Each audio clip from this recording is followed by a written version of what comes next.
السلام علیکم۔ جہلم کی ایک اہم خبر سے آپ کو آگاہ کرتے ہیں۔ ڈپٹی کمشنر جہلم کامران خان کی زیر صدارت مویشیوں میں لمپی اسکن بیماری کے پیش نظر کسانوں کو مالی نقصان سے بچانے کے حوالے سے اجلاس منعقد ہوا۔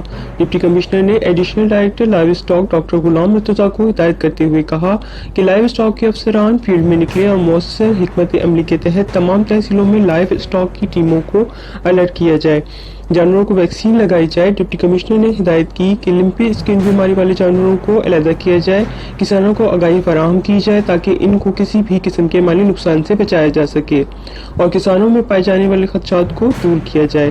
انہوں نے محکمہ بلدیہ کو ہدایت کی کہ سڑکوں پر آوارہ گھومنے والے جانوروں کو کنٹرول کیا جائے، خلاف ورزی پر جانوروں کے مالکان کو جرمانے کیے جائیں۔